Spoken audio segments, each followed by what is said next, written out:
5, FO Paragna. May gamit yata sa Okay. Who's the presenter po of the first group, 4B? Sige po, Sir Ian. Si ano lang sa atin? Jersey. Ano mag-present? Hindi ka pa sir mag-present. Top 3 lang guys. Okay lang, i-orient ko lang ako. Asan na ba yung ating sir? Ano to? Wait lang, i-verify ko lang. I-paragraph ko lang. Alin yung mga may pinakamalapit? Sige na, i-order na lang. Good afternoon, everyone. Based on our team, this is Igabi ko na? this is Ah, sige, our Ay, na-sort na ba? Hindi ba? Hindi ba? risk Sir na ba assessment. sir? Number 1 is desktop computer. May pinakamataas tayo. Igabi ko na ha? Sige sir. Isa lang din naman sa station na kasi. So, yung Sort natin doon. mula weakness niya is lack of Nasaan bang sorting nito? maintenance. Then, Data. yung information security risk niya naman is there's possibility that could be hacked. And the impact is 3. Probability is 3. Since it's always yun, regular siya ginagamit ng Ay, mali. Baliktad natin. employees natin. So, and the existing control that we have is regular patching of the antivirus. And yun Yun, diba? score control is 2. So the score overall of risk is 80. Okay. George, George. Is there a possibility that if a laptop is hacked in Mimaropa field office, it will affect the department? Yes. Bakit? Ay, Information. Kapag po na report siya sa Puro CO pala. So it's already Puro CO pala. pwede siya mag-cost ng identify na lang tayo ng dalawa. Sige, hide natin to. nationwide use. Hindi. Ilan daw? Tatlo no? Tatlo. Top 3. I-alis. Kasi I'm trying to link yung a hacked computer on the field office.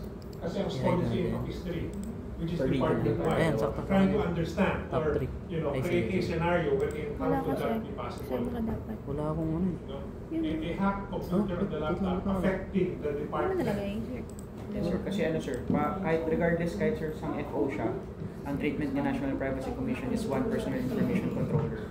So basically yung exposure natin with respect to yung legal implications no, magiging investigation ng NPCs, DSWD na rin siya. Yeah. No. Aside from that, na-hack yung laptop niya, yung computer Ano niya. nangyari dito? No? And that became a conduit Na-hide yung ano? to attack 7. the department. Pwede rin sir actually. Possible along sir. those lines, not on the reputational side, no?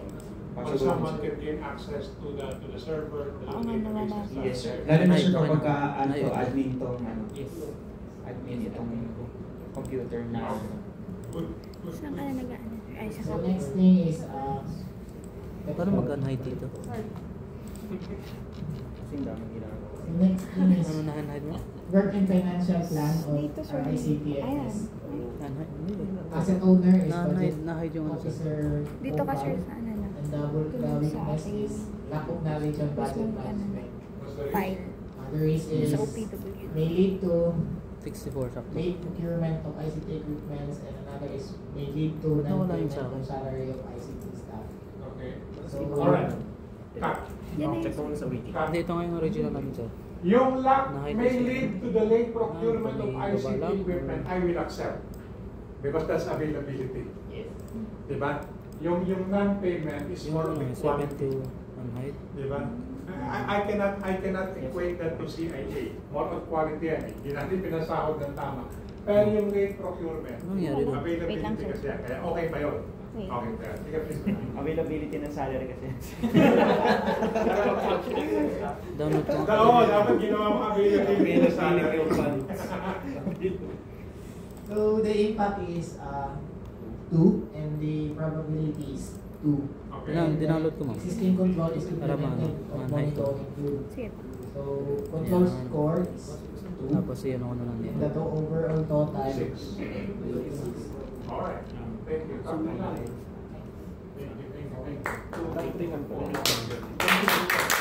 Kasi sila. Next group. Next group po, 4A. 4A. Two car seal. Okay. Sir, okay na. So question lang din sa kanina. Kasi yung WFP, di ba meron din naman yung ano? Meron central office nun, di ba? So kahit mawala yun sa inyo, meron pa rin kaming copy nun. So makapag-proceed pa rin siya dun sa procurement. Tama ba? Yes, work and financial plan. Work and financial plan is being may submitted, di ba, sa central office? Yes. So basically, if hindi siya maging available doon sa inyo, it's still available with the central office and then you can easily ask for it. Tama ba? Hindi, baka yung delay sa kanila ng galing. Wala pa sa yung office. Yun ba yun? Central office kasi hindi dinis ka na. Hindi. Pinapa-approve yun sa atin. May copy tayo. Yes po. Kasi kahit mawala yung copy nyo na hindi pa approved, okay lang yun, di ba? Kasi ang version na importante is yung mga galing sa central office which is already signed and approved. And kahit mawalan kayo ng copy nung signed na yun, still the central office may copy pa din siya. So baka, sir, mas mababa ba yung... Pwede. Kasi duplicate. Okay naman. Mas mababa yung impact. Mas mababa yung impact. Wow! Ma'am, excuse me. Sorry. Regarding to to interrupt. Regarding sa mga challenges, that's the very reason why if you're conducting your risk assessment, Sa'yo, sir. always do it with the process owner or asset owner. Ako na naglagay So, ng provision office order. So, car. Order siya car.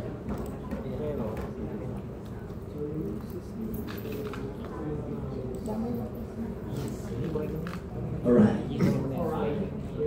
Hello guys. So this is the group of CO4B, car and 2. For A. Sakto. So simulan mo ba doon sa asset name? Okay na, server na. Okay, so yung asset name would be servers. Asset owner is the server admin. So vulnerable. Senior CO. Central office. How many servers do you have? A lot. Diba? A lot. Okay? Guys. 27. Right? Pwede mo naman siyang i-group eh. No? Pwede mo i-group yung servers if they have similar functions. Diba? Or if they were purchased at the same time. Because the probability of them getting damaged could be the same, no? Tingnan mo rin. Kasi baka doon sa 27 servers mo, 7 yung legacy, yung 20 bago. Diba? So yung legacy servers mo, yung mga nauna, mas mataas yung probability na masisira yun. Kasi wala ka na maintenance eh. Sige. Ayun, so asset owner would be the server admins, vulnerability witness, nearing end of life for the operating system. So Kung sabay-sabay binili yung 27 server mo, sabay-sabay mag-EOL yun. Pero kung meron na una, hindi lahat sabay-sabay yun. Okay? for that, sir. So yung information security risk, it may cause the system to crash. Impact, 3, probability, 2. So existing control as of now, none, totally na nilagay ko. But are we planning to proper, no? Wala kayong control sa server? Meron. Totally na Meron. Sorry. So, mali yung control score mo. And yung risk niya is... Server provisioning and maintenance. Dapat to lang sa server. Meron. Good. Next. So next would be sa web application. Asset owner would be web admin or yung developer. So yung vulnerability witness niya, lack of security code and too little time to do yung vulnerability assessment. Yan. So yung magiging security risk niya, this may lead to become an attack vector of the threat actors. Then yan, although we give a guidance note na kung ano yung mga dapat i-implement, still since optional siya, so we give it 332. So, next would be number 3, sa access point. Ano yan? Ano access point yan? Wi-Fi. Wireless access point. Wireless access point. So, asset owner would be the network admin. Lack of access control. Ako ba yung wording ko? Lack of access control where parang kahit yung sabihin natin yung desk namin, we can connect pa rin doon sa SSID. Parang isang SSID lang pag lahat. Then yun, so information security risk would be this could potentially allow that threat actor na makapunta deep with our network system. Then, so the impact would be 3, probability to control score 2, so it has a total score. Hindi nyo nilagay din yung password na hindi pinapalitan. Si Cory pa ang presidente. Hindi pa din sa auditorium. Hindi mo pa list yun.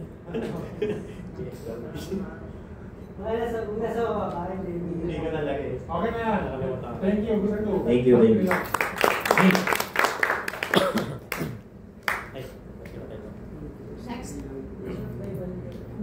Next po, FO5. NCR and Zoom. Sir Paul, Sir Glenn. Siyempre mo. Isa na po naman paano to. Dilemma to sa akin. Alam yun. Ano sir, ito. Paano kung gaano sir, gumagawa ka na mga ROR? Yes. Ma'am, pero kahit kasi doon kasi wala akong background. So nag-refer ako sa mga Wall 2023. Eh kung mali yung reference mo, mali yung... Magkaiba din yung ngalan. Yung computation, di ko alam yun eh. Random numbers.